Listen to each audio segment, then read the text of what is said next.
It's Clark and Perry on the case. Da-na-na-na. Clark and Perry do what it takes. Da-na-na-na. Clark and Perry investigate. The activities and interests of local artists in the Windy City's finest throughout both Lethbridge and Medicine Hat, Alberta. Available on TELUS Optic TV on demand, VidFlex, YouTube, and more for limited time only. Terms and conditions apply. Da-na-na-na. No, great questions. These are awesome. I'm glad I didn't read these beforehand because they're kind of catching me off guard, but I'm very excited to jump into them as well too. Yeah. I said it again. As well too. It's all good. That's good. That's all good. Okay. Corley. Oh, Corley. Yes. Excellent. So first question for you is, at what age did you know you wanted to study fine arts, acting in particular? Ooh, so fun. Okay, yeah, that's a very good question as well too. These are all great. So I always describe it like this. When I was in grade school, so my first play, I would say my first actual play, I was in the Odyssey of Odysseus, a Greek play, and it was in middle school, grade 6, and I was asked to play Odysseus's wife. So my first role ever, I was playing a woman. I got put in a dress, threw on a wig, and said a rhyming couplet to basically say that Odysseus better come back home, else he's not going to have another wife or something like that, or have this wife type thing. Yeah. But I remember, like at grade school, it was very fun to kind of do that in front of parents. Like middle school is very good for, I guess, for your parents, just something fun and weird and quirky to do. And in high school, I would say that I did it more for the attention. Like we started doing improv, and like the classic one we did was like bus seat, where it's like, oh, you got 2 chairs or something like that, and you have to just do like a quick skit or a scene with the other player, and then you move on to the next, and then the next person comes in, and you would just do a whole circle like that. Yeah. And I love those games. Mm-hmm. And then I find I actually almost wanted to be a police officer. Funnily enough. And it was so weird for me because I actually in high school, so like I think I was in grade 11, I went to a job shadow. I was watching them do police cadet scenarios. So they actually train police officers through the Lethbridge College, and they do these scenarios where somebody's being disorderly, and they have to go in and come to acceptable and de-escalate the situation, basically. Mm-hmm. And I remember seeing some of the two of the Lethbridge famous actors. I think it was Erica Hunt, and I'm blanking on the other name. But these 2 actresses were I have already seen through New West Theater and all that, and seeing them there, I was like, wow. I think they were like they were just so into it, and the cadets that were kind of in the scenario were trying to really kind of like deal with the whole situation, and I was like, man, I don't want to be a police officer. I want to do that. That would be so cool, because not only does that appease like kind of an inner like education side of me, but it also is very cool to just play all these different kinds of characters, and again bring forward that piece of understanding and putting like, you need to know what people have in their head or in their brain or what's going on in order to be in those scenarios in the first place. And I remember that was the moment that I knew I really kind of wanted to do that instead. And then I was very fortunate to grab a couple scholarships, and then was just like, oh, rather than take a year off, I'm going to university. And then that, I really saw it as it becoming a career. Right. And now, since COVID and graduation and all that, it's definitely morphed and shaped in like how exactly that looks. Totally. But it's still something I love doing. Like this content creating and all that stuff, like our mandate for this project is definitely something that I can easily get behind and create with and for. So that was a long tangent. I hope somebody picked up something. But no, that's awesome. But yeah, and it's so cool because now you do those acting scenarios, right? We've done them together. Yeah, that's awesome. It's been so fun, very rewarding. I've had the chance to act and perform with Erica Hunt, and I was trained by them as well too, and gave them the full circle story, and they were like, amazing, like this is why we do this. Right. For these types of moments for the people in the community, right? Totally. No, that's good.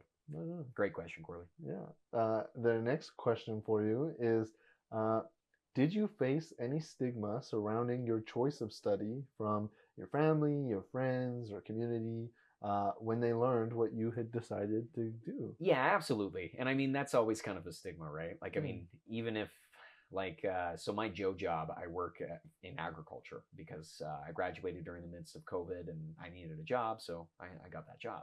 And then, and that's been very fulfilling. Like, that is a very good career that I have kind of molded myself into right now. And I feel fit. But yeah, there's always that stigma. Everybody's going to be wondering, like, oh, well, when are you going to Hollywood, or when are you going to Broadway and all that such too, right? But I mean, honestly, though that might be the production companies that have the biggest budget, I'm more interested in what goes on here, like what goes on around me, and then finding all like the smaller indie companies and seeing what they do and what they provide. Like, there's a lot of cool stuff that we just need to open our eyes around. And I'm not saying always support local businesses, obviously, is a message there, but just, you might be surprised with what you find, because I think for us, like, we found some gold in some of the interviews that we had. In all of the interviews we had, we found some gold right there. A lot of learnings from that. And that's all. And those are all people that are in your community that you may have not known about at all, but they're there, right? I know we talk about Lethbridge or Medicine Hat being a small city, but it's a lot bigger than you think. So keep your eyes out, folks. There's a lot of cool stuff. Absolutely. Yeah, there's some like stuff in there that is coming to mind. I don't know if I can quite articulate it, but I mean, the last thing that you said, especially that idea of a small city is bigger than you think. Yeah. I think because, you know, if you look at a city with 100,000 people, let's say, versus a city with like 1 million people, it's like 10 times as many, but they're still people. Like, they all have a story to tell, and they're all there for a reason, and like, you know what I mean?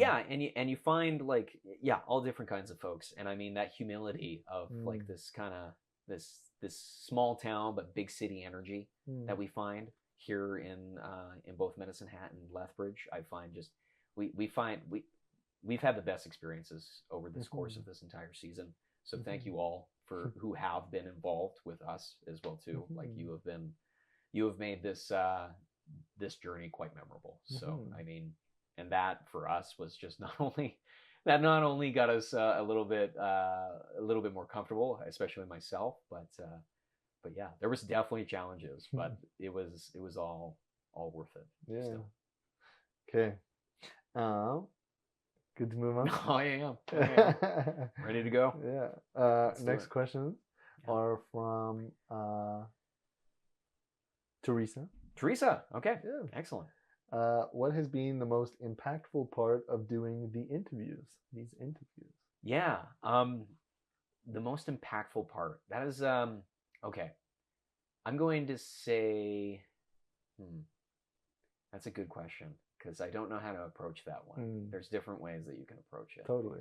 So I'd say the most impactful way, I would say, like how I would think that we are best pushing our mandate of making sure that we have local artists that we're interviewing in these smaller cities. I would say most impactful was being able to network. I think for us, the biggest impact that I think we had was finding people in Medicine Hat. We only knew one person, being Alex Watts, at the beginning, and just reaching out to community groups and talking to Aerial Fitness as well. Sway Aerial Fitness. Shout out to Christine. Came through Lethbridge. Like, incredible. Like, 3-point dunk. 3-point dunk. I know that's not how basketball works, but like, seriously, like it was really impactful for us to just engage not only the individuals but the organizations around that. Because I remember we reached out to, I think it was like the Fabrics Association over in Medicine Hat, and we weren't able to line something up because it was at the same time of Stampede, but they still were super appreciative and thankful that we still reached out to them to see if we could do an interview.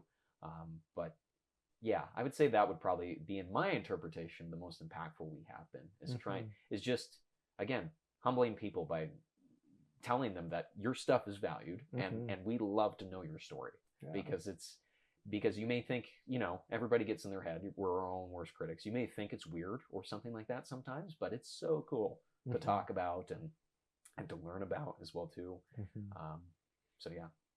No, thank you again, folks. It's been a ride. The next question from Teresa is, what was the steepest learning curve in running the video equipment specifically? But we could also do generally. Yeah. It was, well, okay, I'm used to theater, so I'm used to that, like props and like very, like, how do I say, practical. Practical effects. I'm used to practical effects. I'm not used to, not that we've ever used CGI, but like the same equivalent, like using tech to get the same pictures that we want, to get the lightings that we need and all that. And I'm not going to lie, having to mess around, I think, with the camera, and figuring like a stable shot. I'll admit, I've tried to be as stoic as possible when being behind the camera, but I find it very difficult to do plot points and to find like good stable spots. That I would say is the most challenge I experienced was just the camera and making sure it's stable and all that. Editing was also like a big learning curve for sure, but I was fresh eyes. So I hadn't really done any before. I've dabbled a little bit in DaVinci Resolve that is a program we used to share. But yeah, I would say I was pretty green. So I kind of just took it all in. Blank slate, just took it all in as much as I can. And then yeah. So I would say, the steepest learning curve was the camera and the lighting. Lighting. Getting all that together. Totally. Live stream.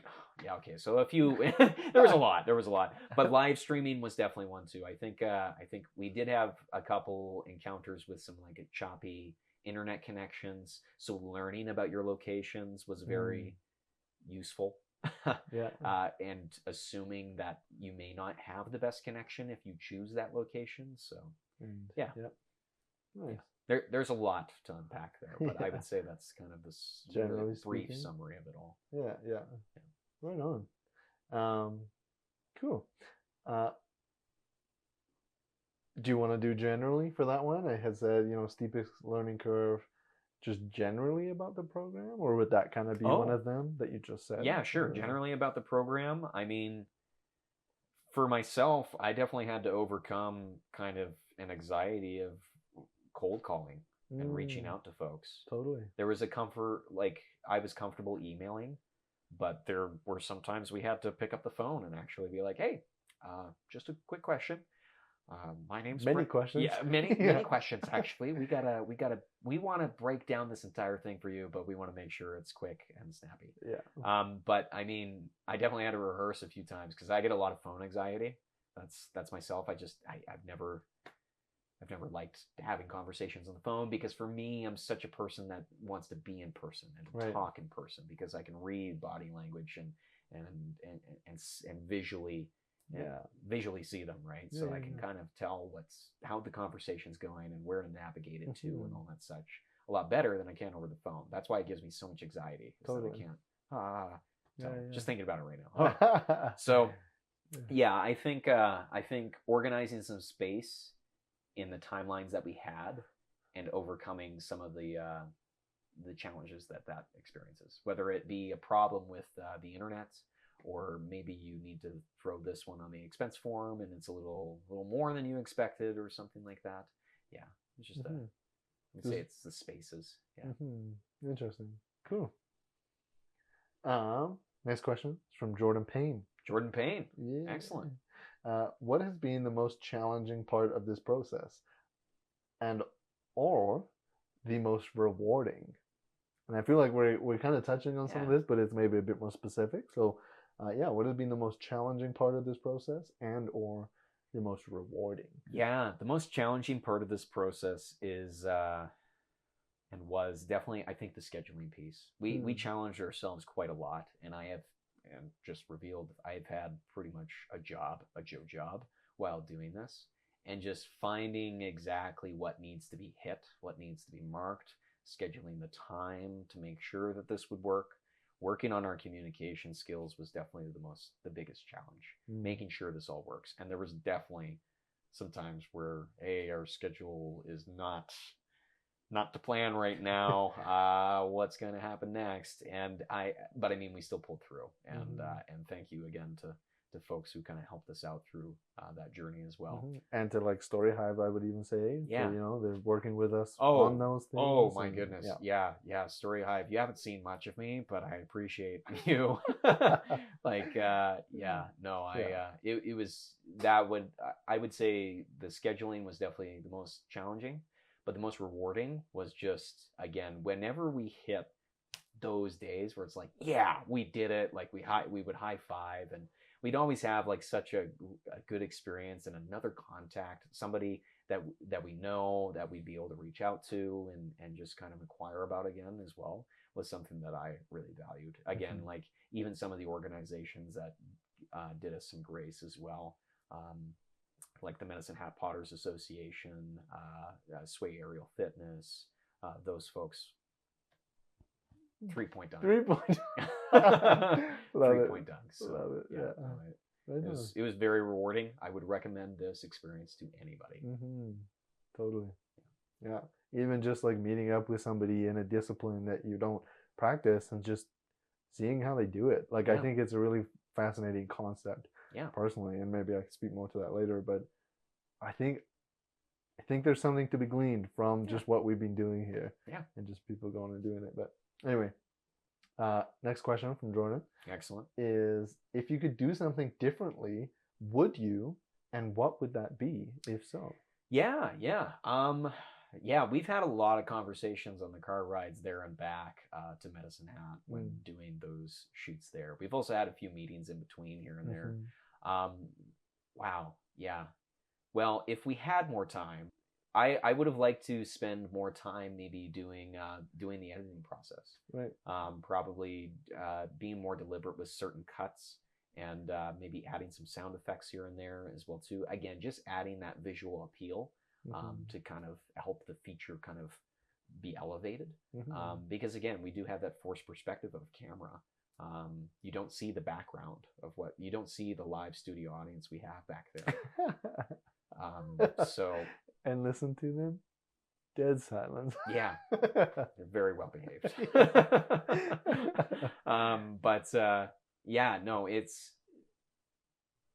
That would be what I would primarily try to change, is maybe look at the editing a little differently. Because I find that a lot of the times we were kind of just like, well, we have to make the delivery and we have this amount of time, and we have to start looking at booking the next week.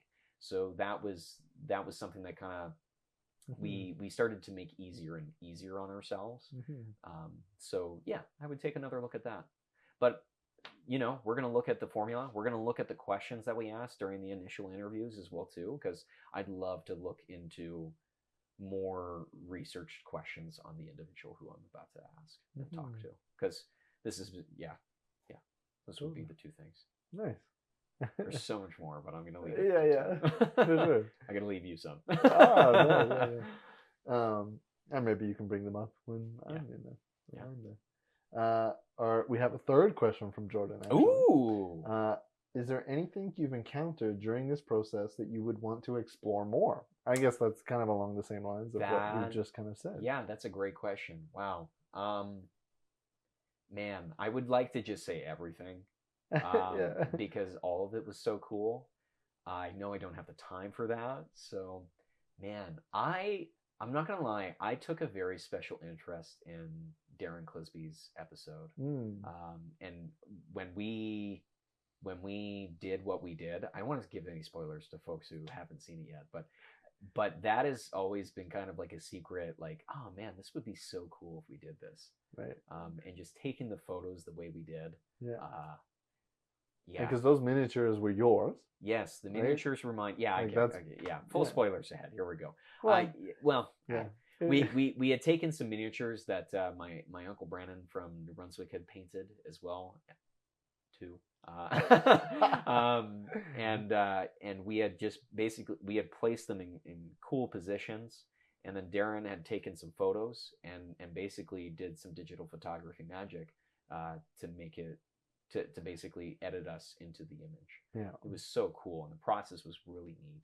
I'd love to look more into that and to just Mhm. dive more into the process of how, like what programs does that look like and Yeah. everything. There's so much there. Yeah. Um, And with that, is that Yeah. like a personal interest? But because it also brings to mind your like D&D tabletop kind of thing. Would Oh, it serve yeah. that purpose oh as well? yeah, or- like I got paints that I just haven't opened yet because I've been wanting to paint my own miniatures Yeah. and start, connecting more with my family that does Yeah. that. And then, taking some photos of them and like some cool like setups or something like that. Yeah.